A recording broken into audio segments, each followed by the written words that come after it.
अस्सलाम वालेकुम, hello and welcome to sports room. मैं हूं आपका मेजबान नजीबुल हसनैन। पाकिस्तान के पास वेस्ट इंडीज के खिलाफ ये टेस्ट सीरीज बराबर करने का सुनहरी मौका है। पोर्ट ऑफ स्पेन पे जहां हम चाहते थे कि पाकिस्तान एक बड़ी लीड लेने में तो कामयाब नहीं हुआ, लेकिन पाकिस्तान की बॉलिंग ने, खुसूसन स्पिन बॉलिंग ने बहुत ही शानदार परफॉर्मेंस दिखाई और तहस नहस कर दिया वेस्ट इंडीज की बैटिंग को। वो 103 पर 6 खिलाड़ी आउट हैं। That means they still lead by 60 runs. तो अगर पाकिस्तान जल्दी इनको वाइंड अप करता है तो जीत का बड़ा सुनहरी मौका होगा। अब्दुल्ला शफीक की brilliant performance, Babar Azam century नहीं कर पाए 3.5 साल बाद, उम्मीद यही थी कि वो भी सेंचुरी करेंगे, लेकिन ओवरऑल अब तक पाकिस्तान ने अच्छा खेल खेला है। स्टूडियो में हमारे साथ मौजूद हैं स्पोर्ट्स कॉरेस्पॉन्डेंट शाहिद हाशमी साहब। शाहिद साहब अस्सलाम वालेकुम, वेलकम टू द शो। वालेकुम। शाहिद साहब, किस्मत ने पाकिस्तान को इस सीरीज में बहुत सारी अपॉर्चुनिटीज दी, सीरीज जीतने की अपॉर्चुनिटीज दी, लेकिन हमने वो एक्सेप्ट नहीं की। पहले टेस्ट मैच में भी हमारे पास बड़ा सुनहरी मौका था, वो हमने गवा दिया। हमारी टेल चलती नहीं है, दूसरे की टेल से हम बड़े रन करा लेते हैं। अब फिर उसी मोड़ पर पहुंच गए हैं। पहले भी इस टीम ने आपको मौका दिया, आप 150 की लीड आराम से हासिल कर सकते थे, आप नहीं कर पाए। लेकिन अभी जो सिचुएशन है, अगर पाकिस्तान अगले कोई 60-70 रन के अंदर इनको आउट कर लेता है, ये वाइंड अप कर लेता है, जो कि पॉसिबल है। अब 4 विकेट ही रह गई। अगले 60-70 तो मेरे ख्याल है आपने ज्यादा कर दिए इसलिए कि इस पिच पे वॉरिकन को खेलना मुश्किल है। किस्मत के साथ साथ हमें वेस्ट इंडीज ने भी भरपूर साथ दिया है दूसरा टेस्ट और सीरीज बराबर करने के लिए। शायद वो इसी में खुश हैं कि हम 1-1 ड्रॉ कर लें पाकिस्तान जैसी टीम से। अभी हमने श्रीलंका को हराया है, हमारी प्रोग्रेस एकदम से ना बढ़ जाए कि हम 2 सीरीज एक साथ जीत जाए। हम 97 से टॉप नेशंस के खिलाफ कंसेक्यूटिव सीरीज नहीं जीता वेस्ट इंडीज, बांग्लादेश और जिम्बाब्वे के खिलाफ तो जीता है। तो उन्होंने भी आपका भरपूर साथ दिया है। पहले टेस्ट मैच में भी आपका भरपूर साथ दिया, सिर्फ 211 का टारगेट दिया जो आप नहीं बना सके। यहाँ पर भी वो आपको बिल्कुल एक्सपोज हो गई उनकी बैटिंग। और ये सीरीज से पहले कह रहे थे हम सब कि जो भी टीम बैटिंग अच्छी करेगी वही सीरीज जीतेगी। तो अब पाकिस्तान को अगली इनिंग्स में बैटिंग करनी है। रूल पाकिस्तान के बैट्समैनों का ये है कि जो पहली इनिंग में स्कोर कर लेते हैं वो दूसरी में नहीं करते, करना पड़ेगा। अब अब्दुल्ला शफीक ने इतनी अच्छी इनिंग्स खेली, बाबर आजम ने इतनी अच्छी इनिंग खेली, यंग अजान ओवैस ने बड़ी अच्छी इनिंग्स खेली और साजिद ने आके नीचे 311 पे जब रिजवान आउट हुए तो ऐसा लग रहा था कि जैसे पाकिस्तान लीड लेगा नहीं बल्कि दे देगा लीड उनको। और वो वहां से आके उसने 59 की जो पार्टनरशिप अब्दुल्ला शफीक के साथ की, जबरदस्त बैटिंग की। और उसमें है टैलेंट कि आज से 5-6 साल पहले जब तौसीफ भाई सेलेक्टर थे, मैंने उन्हें बताया था कि एक पेशावर का लड़का है जिसने 325 रन बनाए, 40 विकेटें लिए। तो वहां से नोटिस में आया, फिर उसके बाद वो पाकिस्तान से खेला उसको। और अली उस्मान की मैं देख रहा था, फर्स्ट क्लास में 100 है, फर्स्ट क्लास में 550 हैं, लेकिन न जाने क्यों इंटरनेशनल क्रिकेट में जाके वो अपनी परफॉर्मेंस रिपीट नहीं कर पाते। ये फिर सिस्टम की खराबी की है, स्टैंडर्ड का भी डिफरेंस है। लेकिन प्लेयर अगर अच्छा है, उसने फर्स्ट क्लास में 100 किया तो उसको जाके सुकून से बैटिंग करनी चाहिए। वो अच्छी खासी सुकून से बैटिंग करते करते उसने ऊंचा शॉट मार दिया। तो लेकिन इसके बावजूद जो पिच की कंडीशन है, जो वेस्ट इंडीज की मुर्दा दिली है उनकी बैटिंग में, उसको देखते हुए वो 43 रन की जो लीड है पाकिस्तान की, बड़ी क्रूशियल लीड हो गई, क्रूशियल साबित हुई। कोशिश ये करना होगा कि ओवरऑल पाकिस्तान को 100 से ज्यादा का टारगेट ना। देखिए, पहले मैं यही कहता कि 30-40 रन के अंदर आउट करे, लेकिन जितना हम अपने आप को जानते हैं उस हिसाब से कह रहा हूँ, जिस तरह हम वॉरिकन को खेलते हैं, आप दाद दीजिए जहां पे दाद बनती है कि पाकिस्तान की टीम मैनेजमेंट ने पिच अच्छी रीड की। ये वही ग्राउंड है जहां पे हमने प्रैक्टिस मैच खेला था, उसी तरह की पिच उन्होंने देखी।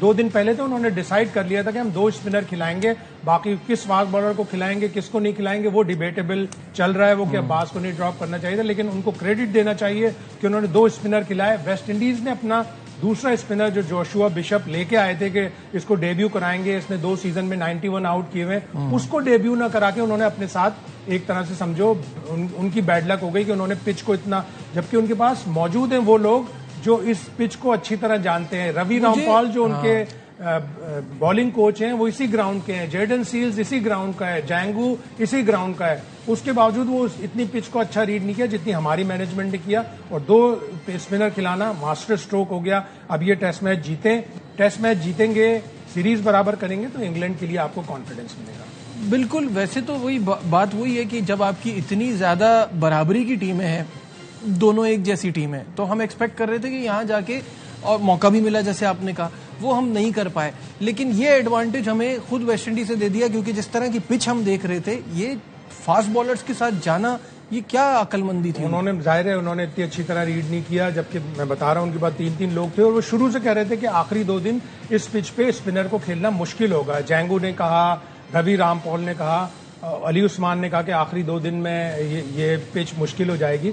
वही सामने नजर आ रहा है वेस्ट इंडीज ने। और फिर दूसरे दोनों टीमों की आप देखें, सिर्फ और सिर्फ अब्दुल्ला शफीक और किसी हद तक बाबर आजम स्पिनर्स को खेलने में कितने अच्छे हैं। अब्दुल्ला शफीक ने निकल के खेला है। अगर आपको हर एक्सपर्ट, हर कोच आपको ये बताएगा कि स्पिनर को अगर आपने खेलना है, आप थोड़े से कदमों का भी इस्तेमाल करें जब वो एयर देता है। जब वो खींच के करे तो जाहिर है आप बैकफुट पे खेलते हैं। लेकिन अब्दुल्ला शफीक ने जितनी अच्छी बैटिंग की, उसने स्पिनर्स को जितना अच्छा खेला, बाबर ने जितना अच्छा खेला, इनक्रेडिबल। बिल्कुल, बहुत शानदार खेला। साजिद खान का बड़ा इंपॉर्टेंट रोल रहा है। जैसे अभी शाहिद भाई के दोनों स्पिनर्स ने बड़ी जबरदस्त बॉलिंग कराई है। साजिद खान कह रहे हैं हमारी टेल ने तो वैसी बॉलिंग की थी, लेकिन हमारी तो वैसी बैटिंग की, हमारी बॉलिंग ने हमें इस गेम में वापस ले आए हैं और अब पूरी कोशिश करेंगे कि वेस्ट इंडीज को जल्द अज जल्द पहले आउट करें। क्या कहना था उनका, आइए देखते हैं। हमारी टेल उसी तरह आउट हुई जिस तरह हमारा कमबैक हुआ है बॉलिंग में। जिस तरह हमने बॉलिंग की, हमारे फास्ट बॉलर ने बॉलिंग की और फिर मैंने और अली उस्मान ने जिस तरह बॉलिंग की और एंड ऑफ द डे हमने उसकी 6 आउट किए, तो एक अच्छा वो मिला है हमें। और कोशिश करेंगे कि जितना अर्ली उनको आउट कर सकते हैं। अगर आउट नहीं भी होते तो हम इसको रन ना लीक करें। कम से कम कोशिश करेंगे कि 60 से 70 रन के अंदर अंदर जितने भी खिलाड़ी रहते हैं उनको आउट कर लें। और उनके साथ एक स्पिनर है, हम 2 स्पिनर खेल रहे हैं, तो हमारा ये भी प्लस पॉइंट है। बस एक ही एंड से अगर वो स्पिन कर रहे हैं तो दूसरे एंड से आराम से आपको रन आराम से मिलेंगे, क्योंकि जेन्युइन स्पिनर और दूसरा नहीं है। बात तो उन्होंने दोनों सही की कि एक तो हमें जल्द से जल्द आउट करना और रन्स लीक ना करें, क्योंकि वही आपकी वाली बात कि यहाँ 100 रन भी बनाना मुश्किल हो जाएगा आखिरी बारी में। बहुत मुश्किल हो जाएगा। और बिल्कुल सही साजिद ने कहा कि हमने अच्छा डिसीजन लिया कि हम 2 स्पिनर के साथ खेले। वो थोड़ा सा रोस्टन चेस पे डिपेंड कर रहे थे, लेकिन वो अभी तक उंगली की इंजरी की वजह से इतनी अच्छी बॉलिंग नहीं कर पा रहा। 96 विकेट्स हैं उसकी टेस्ट क्रिकेट में, जिसका मतलब है कि वो एक रेगुलर स्पिनर है, वो पार्ट टाइमर नहीं है 6, 8, 10, 12 विकेटों वाला।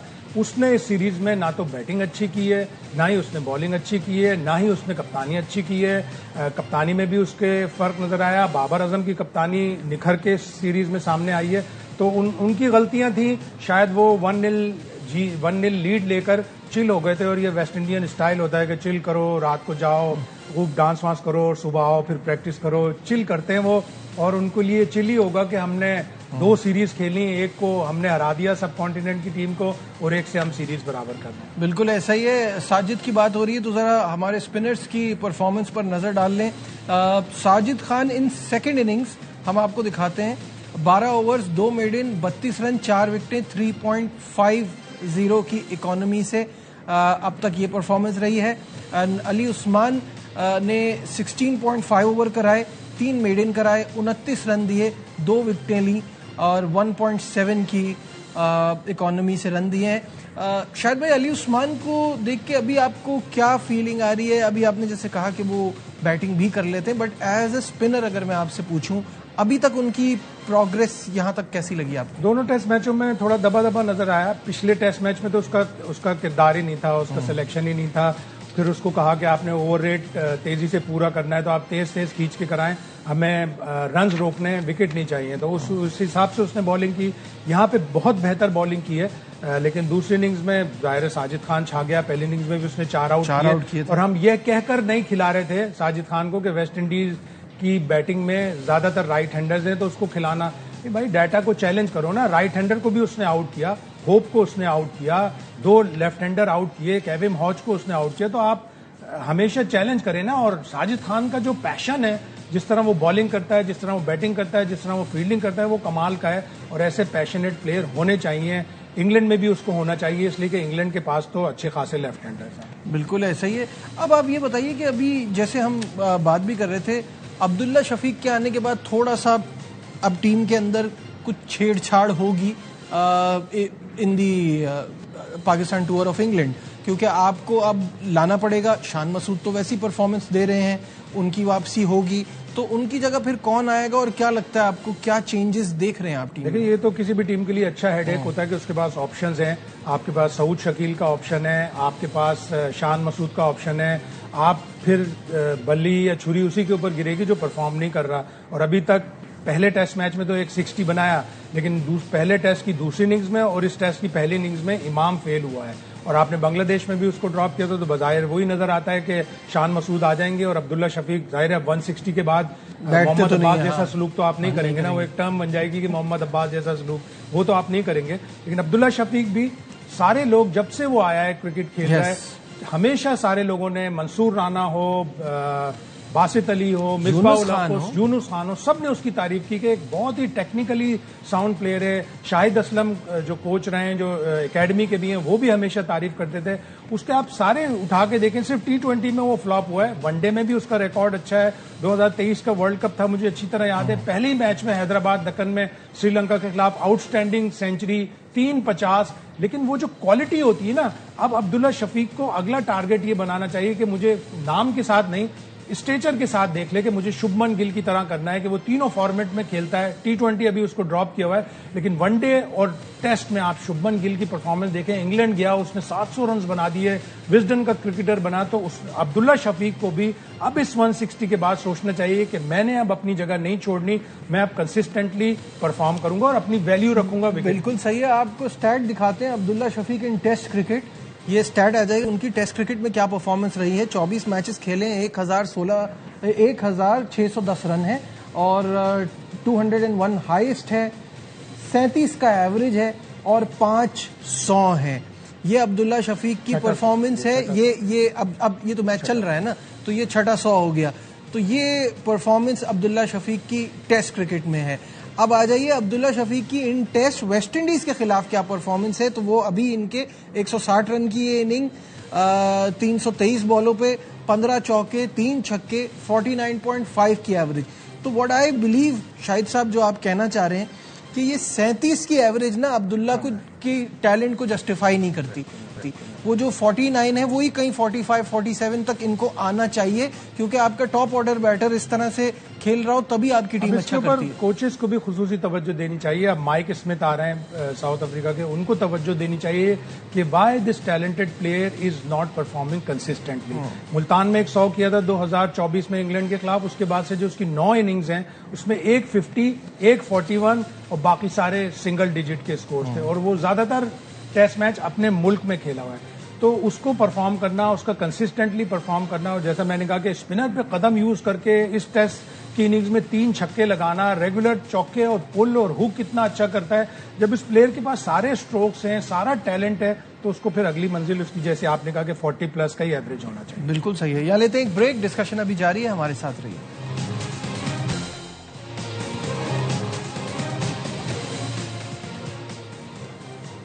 Glad to have you back once again to Sports Room in conversation with our sports correspondent Shahid Hashmi साहब। इस टेस्ट मैच के हवाले से बात कर रहे हैं। अब्दुल्ला शफीक की इनिंग पर बात हो रही थी।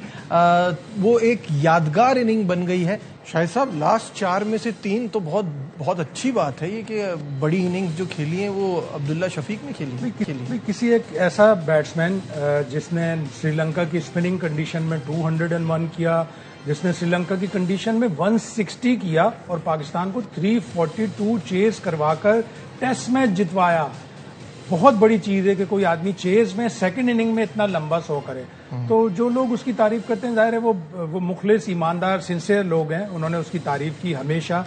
लेकिन अगर एक प्लेयर नहीं बना पाया, उसको तो T20 में भी चांस दिया, 140 करने के बाद लगातार 4 या 5 सिफर थे उसके, फिर उसके बाद उसे T20 से हटा दिया। तो अब उसे अच्छा आप ग्रेड दें, अच्छा आप कॉन्ट्रैक्ट दें कि आप टेस्ट का आपका स्पेशलिस्ट है, और कभी कभार अगर आपने उसे वनडे खिलाना है तो आप वनडे खिलाएं। T20 खिलाकर उसकी टेक्निक या दूसरी चीजें खराब ना करें। अब बहुत कम ऐसे लोग होते हैं। आज मैं डेरिल कलिनन का एक बड़ा अच्छा मजमून पढ़ा था कि आजकल के प्लेयर तीनों फॉर्मेट खेलने के लिए बहुत उनके लिए मुश्किल है। तो ये बात आप छोड़ दें कि कोई आदमी तीनों फॉर्मेट खेलेगा। अगर वो टेस्ट खेल रहा है तो उसे बहुत से बहुत वनडे खिलाएं, और अगर कोई वनडे खेल रहा है तो उसे आप T20 खिलाएं। तो अब्दुल्ला शफीक को अब स्पेशल अटेंशन चाहिए, और पाकिस्तान क्रिकेट बोर्ड, पाकिस्तान के कोचेज यकीनन करेंगे कि ये एक ऐसा प्लेयर है। इंग्लैंड में भी जाके उसने यॉर्कशायर से अभी पिछले साल काउंटी क्रिकेट खेली थी, एक आध 4-डे मैच खेला था, वाइटैलिटी ब्लास्ट खेला था, और अच्छा खासा उसमें 1-2 50 किए थे। तो उसको इंग्लैंड की कंडीशन का भी एक अंदाजा है। लेट खेलता है, आइस के नीचे कांटेक्ट करता है बॉल को, तो उसकी टेक्निक बहुत अच्छी है। होपफुली इंग्लैंड में भी वो रन्स करेगा और पाकिस्तान के लिए अपनी जगह, जो टेस्ट की जगह है ना, वो नहीं छोड़नी चाहिए उसको। शाहिद साहब, आप दोनों डेब्यूटेंट पे भी बात कर लेते हैं। अवैस जफर अपने इस डेब्यू को अभी तक यादगार नहीं बना पाए, एक ही रन कर पाए वो, और उबैद शाह को आपने कैसा देखा? क्या आपको लगता है कि सही टाइम पर उनका डेब्यू हो गया, या बहुत सारे लोगों का मानना ये था कि अली रजा को शायद इनसे पहले मौका मिलना चाहिए था? अली रजा थोड़ी फिजिक वाइज वीक है, उबैद शाह फिजिक वाइज अच्छा है। उबैद शाह के पास 16 फर्स्ट क्लास मैचेस का 2 सीजन का तजर्बा है, बल्कि 4 सीजन का तजर्बा है। अली रजा के पास सिर्फ 2 सीजन में 6 फर्स्ट क्लास मैचेस हैं। वो फ्रीक्वेंटली इंजर्ड हुआ है, उसकी हेल्थ वाइज, उसकी बॉडी वाइज। उसको एक सीजन और खिला लें पूरा, जहां वो 10 से 12 मैच खेले, इंशाल्लाह वो भी पाकिस्तान के लिए एक बड़ा अच्छा ट्रेजर, बड़ा अच्छा एसेट साबित होगा। लेकिन उबैद ने शुरू में बड़ा इंप्रेस किया, सेकंड इनिंग में तो जाहिर है 4 ओवर में क्या पता चलता है। और ये कंडीशन टफ थी फास्ट बॉलर के लिए, उनके फास्ट बॉलर्स ने भी इतने आउट नहीं किए जितने पाकिस्तान के भी फास्ट बॉलर्स ने इतने आउट नहीं किए। तो टफ बैप्टिज्म था उबैद शाह के लिए। अवैस जफर थोड़ा सा जाहिर है कंफ्यूज हो गया, स्पिनिंग कंडीशन थी, लंबी पार्टनरशिप के बाद बैटिंग करने गया और वो निकल के खेलने की उसने कोशिश की और वो आउट हो गया। तो अभी उसका फ्यूचर है, उसने भी पिछले 3 सीजन में बड़े अच्छे स्कोर किए हैं, तो वो भी एक क्वालिटी का प्लेयर है। तो आपके पास जितना अच्छा बेंच होगा, जितना अच्छा मिडिल ऑर्डर में आपके पास ऑप्शन होगा, आप अच्छी टीम खिलाएंगे। बिल्कुल ठीक है। कप्तान बाबर आजम की बात कर लेते हैं आखिर में, और बाबर के स्टैट्स पर भी नजर डाल लेते हैं। जो 88 रन की इनिंग उन्होंने खेली, 7 बॉल्स पर 10 चौके लगाए, 1 छक्का लगाया, 59.8 की स्ट्राइक रेट से वो खेले। शायद भाई, जब ओवरनाइट बाबर खेल रहे थे, उनकी अप्रोच कुछ और दिख रही थी, उनका बैट फ्री फ्लोइंग लग रहा था, लेकिन फिर वही बात आती है कि जब वो सेंचुरी के करीब आते हैं, वो इतना स्लो हो जाते हैं कि वो अपने ऊपर प्रेशर डाल लेते हैं और फिर वो रन आउट बनता नहीं था। यह सेंचुरी के करीब, ये जब भी ब्रेक के बाद वो आता है, ये तो शुक्र है कि लंच वो टी के बाद आखिरी सेशन में उसने बड़ी अच्छी बैटिंग की और 86 पे नॉट आउट गया। आते हो तो फिर ये मत सोचो ना कि 4 साल हो गए सेंचुरी नहीं की, वो आपके बैक ऑफ द माइंड होता है। फिर आप इतने कॉशियस हो जाते हो कि आप 21 गेंदों में सिर्फ 2 रन बनाए अपने। आप 21 गेंदों में कम से कम 10 से 12 बनाते, 90s में जाते, वहां पे एक आध चौका लगता और आपकी सेंचुरी हो जाती। जब भी आप नेगेटिव माइंडसेट में जाओगे, जब भी आप डिफेंसिव माइंडसेट में जाओगे, तो यही रिजल्ट होगा। और वो सिंगल नहीं था, गेंद सीधी फील्डर के हाथ में जा रही थी। हाँ, अगर फील्डर के आजू बाजू में थोड़ी सी दूर होती तो शायद अब्दुल्ला शफीक भी भाग जाता, लेकिन वो सिंगल नहीं था। ज्यादा कसूर बाबर आजम का है उसमें, और वो सेंचुरी नहीं बना सके। More centuries will come, maybe second test Lord's में बहुत बड़ी सेंचुरी हो और वो ओकेजन भी बड़ा हो जाए। इस वक्त तो मैच जीतना जरूरी है, क्योंकि ये स्ट्रीक जो है ना हारने की, ये खत्म होनी चाहिए। फाइनल थॉट्स, जीत जाएगा पाकिस्तान? जीतना चाहिए। अब यहाँ से भी पाकिस्तान को अगर 30-40 रन ना दें, बल्कि शुरू में आउट कर लें जल्दी, और आउट कर लेंगे। साजिद जिस तरह बॉलिंग कर रहे हैं, अली उस्मान जिस तरह बॉलिंग कर रहे हैं, तो बहुत भी पाकिस्तान को अगर टारगेट मिले तो 80 या 90 का, जहां 100 से ऊपर हुआ वहां प्रेशर आ जाएंगे प्रेशर। ठीक है, बहुत बहुत शुक्रिया शाहिद हाशमी साहब। हमारे यही फाइनल थॉट है यहाँ पे सबकी, कि जितना जल्दी हो जाए उतना जल्दी आउट करें। अगर जरा से भी ज्यादा रन बन गए तो ये आखिरी बारी वैसे ही खेलना मुश्किल, और पाकिस्तान के लिए तो बहुत ही मुश्किल। दीजिए अपने मेजबान नजीबुल हसनैन को इजाजत। अपना बहुत ख्याल रखिए। अल्लाह हाफिज।